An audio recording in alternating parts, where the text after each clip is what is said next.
आज आपण पौष्टिक अशी पावसाळ्यात मिळणारी कंट्रोल्याची भाजी बघणार आहोत. त्याला करटोले सुद्धा म्हणतात बघा. इथं मी कंट्रोले घेतलेले आहेत. आता आपल्याला हे चिरून घ्यायचे आणि ही खूप पौष्टिक भाजी आहे. तुम्ही नक्की एकदा ट्राय करून बघा. बघा आपण चिरून घेतले, त्यातल्या बिया काढून घेतल्यात, स्वच्छ धुवून घेतलेलं आहे. आता काय करायचंय, कढईमध्ये मी जवळजवळ इथं 2 पळी तेल टाकून घेतलेले. तेल तापलं की त्याच्यामध्ये आपल्याला जिरं मोहरीची फोडणी द्यायची आहे. बघा जिरं मोहरी तडतडली, व्यवस्थित तडतडून द्यायची की त्याच्यामध्ये कांदा टाकायचा.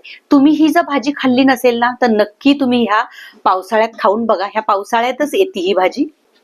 तर बघा आपला इथं कांदा पण झालेला आहे. आता त्याच्यामध्ये हिरवी मिरची, आलं, लसूण आणि जिरं ह्याचं वाटण टाकायचंय.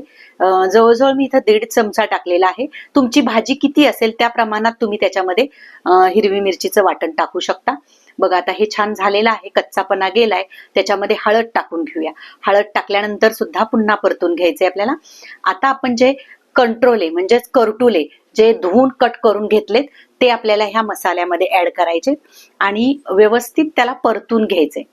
बघू शकता अशा पद्धतीने एकदम झटपट बनती आणि अतिशय पौष्टिक आणि अतिशय चवदार अशी ही भाजी होती. बघा ह्या पावसाळ्यात ही भाजी जिकडे तिकडे विकायला आलेली असती, रानभाजी आहे. बघा आता ह्याच्यात चवीनुसार आपल्याला मीठ टाकून घ्यायचंय.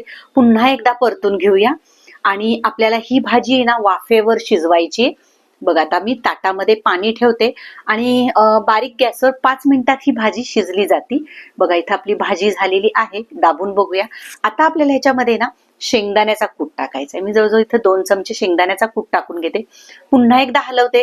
कोथिंबीर थोडी टाकून घ्यायची. पुन्हा एकदा हलवून परत 1 ते 2 मिनिटासाठी आपल्याला ही झाकून ठेवायची आहे. अशी आपली पौष्टिक रानभाजी तयार होती. आहा, एक नंबर. वेगवेगळ्या व्हिडिओसाठी माझ्या चॅनलला लाईक करा.